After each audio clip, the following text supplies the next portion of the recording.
आ जाए मैदान में, हो जाए फिर से ये खेल, लड़े चुनाव। उस गठबंधन का धन्यवाद उन्हें करना चाहिए था। जब से वो 1 साल से बने, या तो उन्हें यकीन नहीं हो रहा है कि तुम बन गए हो, या फिर इतना अहंकार उनके अंदर पैदा हो गया है। हमने कब सम्मान नहीं किया, मेरे घर है, ये उठते बैठते हमारा ही नाम जप रहे हैं, इन्हें हमारे अलावा कुछ दिख ही नहीं रहा है। ऐसा क्या हमने कर दिया? उसकी चुनौती स्वीकार है। उसने उंगली दिखा के ये करके कहा है, मैंने नहीं कहा। मैं तकब्बुर की बात नहीं करता, मेरे अंदर अहंकार नहीं है, मेरे अंदर अहंकार नहीं। जो पार्टी तो कांग्रेस में है, लेकिन काम भाजपा के लिए कर लगता है तो उनकी चिंता मुझे यहाँ सत्य नजर आ रही है। अगर बड़ा है तो दिल भी तो बड़ा रखना चाहिए। सम्मान ऐसे मिलता है? सम्मान ऐसे मिलता है क्या? और जब हम एकदम किसी को सम्मान नहीं दोगे, तुम्हें कौन सम्मान दे? नहीं, मन में कुछ नहीं है, जानते बहुत कुछ है, वो बात नहीं कहना चाहते कि टिकट के वक्त क्या स्थिति थी और क्या थी और क्या हमें फोन किया, नहीं कहना चाहते। ईमानदारी से, हमारी भाभी का जनाजा पड़ा था और हम उनके लिए प्रचार कर रहे थे, तकलीफ नहीं होगी हमें? वो सिर्फ हम पे आरोप नहीं लगा रहे, उनको कोई पसंद ही नहीं है, उनको कोई पसंद नहीं है। चाचा ही पसंद नहीं थे तो मैं अपने उनसे मैं क्या उम्मीद रखूं? कोरोना से नहीं, कोरोना से कम और सदमे से ज्यादा मरे थे। किसकी बात कर रहे हैं?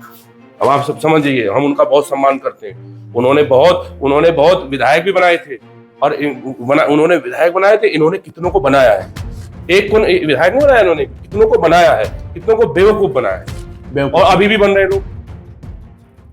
अपनी नफरतों को यार कोई तो इतवार दो, इतनी नफरत ना दो कि दुश्वारियां हो जाए, ये कहना है देहात विधायक आसू मलिक का। नमस्कार, आप देख रहे हैं जीडी न्यूज और मैं आपके साथ आपका दोस्त अनुज प्रताप सैनी।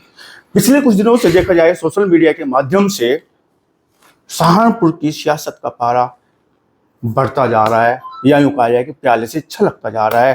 कारण यह है कि आरोप प्रत्यारोप का दौर जारी है। एक तरफ सांसद इमरान मसूद साहब हैं तो दूसरी तरफ है आसू मलिक साहब। प्रकरण आखिर क्या है? कहीं मेडिकल कैंप की बात होती है तो कहीं पोस्टर फटने की बात हो जा रही है, कहीं आपकी नीयत से तो मेरे जूते ज्यादा साफ है, फर्जी क़यादत का जिक्र करते हैं आसू मलिक साहब। तमाम बातें आरोप प्रत्यारोप हो रहे हैं, प्रत्याशी की घोषणा की जा रही है कैंपों में। पूरी बात करेंगे, चर्चा करेंगे। हमारे साथ में देहात विधानसभा के विधायक आसू मलिक साहब है। आपका बहुत बहुत स्वागत है जीडी न्यूज में। आपका बहुत बहुत धन्यवाद और आभार। किस इतवार की बात आप कर रहे हैं? वो बात एक कही गई थी कि अपनी नफरतों को भी एक इतवार दो, यानी छुट्टी दो।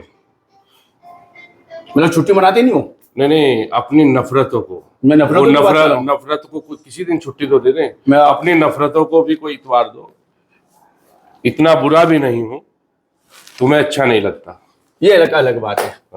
सर, प्रकरण आखिर क्या है? आपकी नीयत से तो मेरे जूते ज्यादा साफ है, फर्जी क़यादत लिख देते हैं। आपकी शैली कभी वो नहीं रही है जो शैली आपने अपना ली है इस दौर में, जब कैंप की बात हो रही है, जब सीएमओ को फोन मिलाया जा रहा है, जब कैंपों में प्रत्याशी की घोषणा की जा रही है। क्या आसू मलिक साहब ने अपनी शैली बदल दी है, आक्रामक हो गए? देखिए, जब कोई शैतानी रूह को ऐसे ही कब्जे में किया जाता है, तांत्रिक है आप?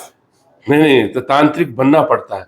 जो मंदारी 50 सालों से या जनता को गुमराह कर रहा है और जनता बदहाल है और उनपे सिर्फ राजनीति करते हैं। हमने क्या गलत, हमने कब पहल की? हम कब विवाद में पड़ते हैं? हमने कब उनका सम्मान नहीं किया? हमारा कोई इतिहास बता दीजिए, हम किस नेता से लड़ते हैं, या कहीं और कोई इतिहास बता दीजिए और इनका हम बता दें। कोई किसको छोड़ा है? किसको छोड़ा है? आप बताइए, किसको छोड़ा है? आसू मलिक साहब ने हमेशा चुप रहते हैं और अभी इस प्रकरण को लेकर पूरी तरह चुप रहे हैं। आप लखनऊ में थे, यहाँ पे थे नहीं, लेकिन जैसे प्रत्याशी की घोषणा की गई है उस कैंप में चुनाव लड़ेगा, 70,000 से जीतेगा, आपने तुरंत सोशल मीडिया आप नहीं समझे। हमने क्या कहा कि अगर उन्हें इतना ही अहंकार है और जनता से उनका भरोसा उठ चुका है और वो जनता का बिल्कुल सम्मान नहीं करते हैं, तो वो इस्तीफा दे दें और हम भी दे देते हैं। आ जाए मैदान में, हो जाए फिर से ये खेल, लड़े चुनाव। उस गठबंधन का धन्यवाद उन्हें करना चाहिए था। यहाँ की सम्मानित जनता जिन्होंने गठबंधन को अपार जन समर्थन दिया, प्यार दिया, अपने नेताओं के प्रति जो है उनको सम्मान व्यक्त करना चाहिए था। लेकिन वो पिछले जब से वो 1 साल से बने, या तो उन्हें यकीन नहीं हो रहा है कि तुम बन गए हो, या फिर इतना अहंकार उनके अंदर पैदा हो गया है। हमने कब सम्मान नहीं किया? मेरे घर में तो मेरी भाभी की का जनाजा पड़ा था, तब मैं इसका प्रचार कर रहा था। और हम बहुत सारी चीजें नहीं कहना चाहते व्यक्तिगत, ना हमारी वो आदत है कि इनका व्यवहार हमारे लिए नहीं, इनकी परेशानी, इनको सपनों में हम क्यों आ रहे हैं आप अच्छे से जानते हो। इनको सपने में भी हम आ रहे हैं, ये उठते बैठते हमारा ही नाम जप रहे हैं, इन्हें हमारे अलावा कुछ दिख ही नहीं रहा। ऐसा क्या हमने कर दिया? क्या ये हमेशा से किसी भी चीज को कभी धर्म से जोड़ते हैं, कभी जाति से जोड़, हक मांगना जातिवाद है, हक मारना जातिवाद है। इन्होंने अगड़ों का भी मारा है, इन्होंने पिछड़ों का भी मारा है। हम तो गैर बराबरी के खिलाफ हैं, हम किसी जात बिरादरी के खिलाफ नहीं है, हम गैर बराबरी के खिलाफ हैं, हम सबको सम्मान चाहते हैं। संसदीय लड़ेंगे आप या उनको विधायकी लड़ाने का वो करेंगे? क्योंकि आपने बोला कि इस्तीफा दीजिए और चुनाव लड़िए। वो जो चाहे लड़ने, जनता फैसला करेगी। मैं जनता के प्रति आभारी हूं, जनता के प्रति मेरा जो भी जवाब देगी जनता के प्रति। और मेरे लिए आपका चैलेंज है, मेरा चैलेंज नहीं, उसकी चुनौती स्वीकार है। उसने उंगली दिखा के ये करके कहा है, मैंने नहीं कहा। मैं तकब्बुर की बात नहीं करता, मेरे अंदर अहंकार नहीं है, मेरे अंदर अहंकार नहीं है। मैं जनता, मुझे जनता ने चुना है। मैं अपने राष्ट्रीय अध्यक्ष जी के प्रति, समाजवादी पार्टी के प्रति, जनता के प्रति आभार व्यक्त करता हूं। उन्होंने मुझे चुना है, मैं उनके प्रति जवाबदेही है मेरी। क्या आसिम मलिक साहब आपको कुछ लगता है कि चाहे वो पोस्टर फटने की बात रही हो या दूसरी घटनाएं रही हो, लगातार आपके प्रति कुछ ना कुछ आरोप प्रत्यारोप रहे हैं, क्या आपको लगता है कि सहारनपुर की वो ऐसा है, जनता का अपार समर्थन, हम जनता के से जुड़े हुए तमाम मुद्दों को हम उठा रहे हैं। हम अपने कर्तव्य को बिल्कुल ईमानदारी पूर्वक निभा रहे हैं, जनता के बीच में हैं। वो मिल रहे अपार जन समर्थन और जनता के प्यार से घबराए हुए हैं। वो सहारनपुर पे कब्जा चाहते हैं, वो क़यादत और ये इन शब्दों से जनता को उलझाना चाहते हैं। कोई 1 साल का काम हमें बता देना और हमसे कभी विकास पे चर्चा कर लें, आमने सामने डिबेट कर लें कि हमने ये मुद्दा उठा दिया। अरे ये नहीं, हम सहारनपुर की बात करो हमसे। हम पहले सहारनपुर के लोगों का एहसान उतार दें। नहीं उतार सकते हम ये एहसान, काम करके कुछ कम कर सकते हैं, उतार नहीं सकते। पहले हम सहारनपुर के लोगों को चलने के लिए अच्छे रास्ते दे दें, उनके बच्चों के पढ़ने के तालीम के अच्छे रास्ते खोल दे, व्यापारियों के लिए यहाँ सुविधाएं हो जाए, चिकित्सा की सुविधाएं हो जाए। यहाँ लोगों को चंडीगढ़ और दिल्ली जाना पड़ता है, लोगों की मौत हो जाती है रास्ते में। नंबर 1 की विधानसभा है, यहाँ से शुरू होती है, नंबर 1 की लोकसभा है। हमारा सपना है कि सहारनपुर के लोगों को बिना किसी जाति धर्म के भेदभाव के नंबर 1 की सुविधा मिलनी चाहिए। प्रदेश का विकास सहारनपुर से शुरू होना चाहिए, नंबर 1 से।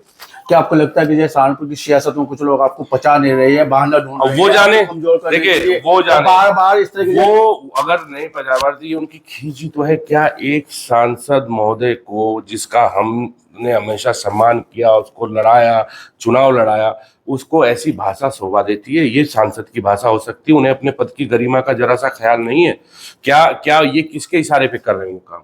किसके इशारे पे कर रहे हैं? किसके, क्या लगता है आपको? हाँ, वो बताए ना, उनसे पूछो। मुझे क्या लगता है, मैं किसी के दिल की बात क्या जानूं? लगता है कि किसी के इशारे पर कर रहे हैं? बिल्कुल कर रहे हैं। जब आदरणीय राष्ट्रीय अध्यक्ष श्री अखिलेश यादव जी पीडीए को साथ लेके चल रहे, पूरे देश में पीडीए की लड़ाई को मजबूत कर रहे हैं, और गठबंधन अपनी जगह मजबूती से सांप्रदायिक ताकतों से लड़ रहा है, और राहुल गांधी जी ने एक चिंता जताई कि कुछ लोग कांग्रेस में ऐसे हैं जो पार्टी तो कांग्रेस में है लेकिन काम भाजपा के लिए कर रहे हैं। लगता है तो उनकी चिंता मुझे यहाँ सत्य नजर आ रही है। मैं इसलिए राहुल गांधी जी को, अपनी पार्टी के राष्ट्रीय अध्यक्ष, अपने लीडर को इन सब चीजों से अवगत कराऊंगा। ये जनता की भावनाओं के खिलाफ काम कर रहे हैं, जनता को अपमानित कर रहे हैं। ये गठबंधन से जो इनको जीत मिली है, उस गठबंधन का, उसका अपमान कर रहे हैं और अपनी पार्टी के और गठबंधन के खिलाफ काम कर रहे हैं। क्या कहता है? तो ये कार्रवाई कांग्रेस करे उन पे, वो कांग्रेस जाने। क्या कहता है गठबंधन धर्म? गठबंधन का धर्म क्या है? हम भी तो गठबंधन के हैं, हम कौन सा विवाद पैदा कर रहे हैं? हम गठबंधन के विधायक नहीं है। किसका अपमान किया हमने? किसको बुरा कहा? किसके पोस्टर फाड़े? कौन सी विधानसभा पे हमने प्रत्याशी घोषित कर दिया? हम भी तो गठबंधन के हैं। ये काम अगर हम करते तो समाजवादी पार्टी तो प्रदेश की सबसे बड़ी विपक्ष की पार्टी है, अब देश की तीसरी सबसे बड़ी पार्टी है। हमने किया ये विवाद पैदा। विवाद कौन पैदा कर रहा है? गठबंधन में किसके इशारे पे खटास पैदा करने के लिए ये काम किया जा रहा है? कौन ताकते हैं वो? किस बात से ये डरे हुए हैं? क्यों उलझुल बयान पिछले 1 सालों से दे रहे हैं? जब से सांसद बने जनता का कोई मुद्दा उठाया है क्या? अरे उठाओ, मैं ये कह रहा हूं, चलो कैंप की बात है, ले लो ना अफसरे, लाओ डॉक्टर, जिस लड़ाई को लड़ रहे हैं। अरे मुझसे फोन करके पूछते, विधायक तो मैं भी गठबंधन का हूं, सांसद तो वो भी गठबंधन के है ना, उन्होंने कराया था, मैंने कराया था, कराया तो गठबंधन ने था ना, विवाद किस बात का था? अरे जाते कैंप में भी जाओ, वहां भी जाओ, लड़ाई को मिलके पूछते हमसे आपने क्या क्या किया। हम भी तो दिशा की मीटिंग में उनके साथ बैठते हैं, तब भी तो उठाया था, तब क्यों नहीं है ये बात की? बात तो भाई अगर विपक्ष एकजुट था तो गठबंधन का ही तो है। बिखराव कौन पैदा कर रहा है? बड़े होने का क्या फर्ज बनता है? अगर बड़ा है तो दिल भी तो बड़ा रखना चाहिए। सम्मान ऐसे मिलता है? सम्मान ऐसे मिलता है क्या? जब तुम किसी को सम्मान नहीं दोगे, तुम्हें कौन सम्मान दे देगा? इससे बड़ा तुम्हें क्या सम्मान चाहिए? भाई अब तुम्हें किस बात की तकलीफ है और हमसे क्या तकलीफ है?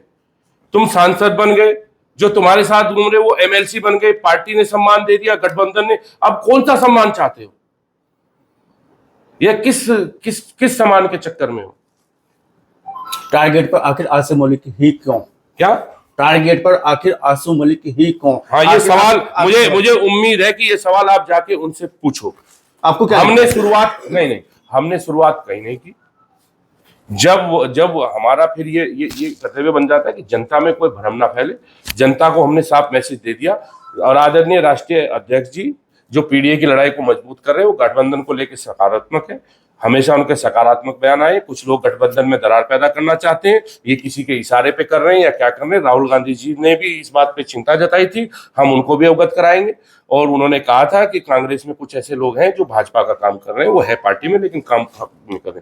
तो जो इन्होंने कृत्य किया है, जो प्रत्याशी घोषित कर रहे हैं, हमारे खिलाफ बोल रहे हैं, हमारे ये जाकर, जब एक बार बताइए, जब वो गठबंधन के, हम भी गठबंधन के, तो अलग कैसे हो गए?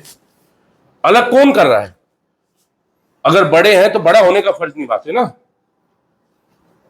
और अगर हम हमारी तरफ से कोई हो तो हम तो सार्वजनिक रूप से कह रहे हैं, कोई बता दो कोई। अरे आप ये कह रहे हो, हम अभी नहीं कहना चाहते वो चीजें, छोटी बात हो जाएगी।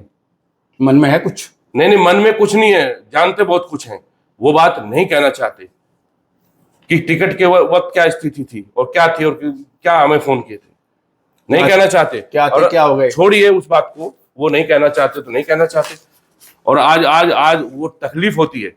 एक आदमी, वो जो कह रहे हैं ना सार्वजनिक, मैं आपके कह रहा हूं, एक आदमी विधानसभा से ऐसा ले आए कि पूरे गठबंधन के से हमने, अगर कहीं उनका विरोधी और ईमानदारी से नहीं, हमारी भाभी का जनाजा पड़ा था और हम उनके लिए प्रचार कर रहे थे, तकलीफ नहीं होगी हमें? वो सिर्फ हम पे आरोप नहीं लगा रहे, उनको कोई पसंद ही नहीं है, उनको कोई पसंद नहीं है। चाचा ही पसंद नहीं थे तो मैं उनसे मैं क्या उम्मीद रखूं? तो कोरोना, सुनिए, कोरोना से कम और सदमे से ज्यादा मरे थे। किसकी बात कर रहे हैं? अब आप सब समझ जाइए, हम उनका बहुत सम्मान करते हैं।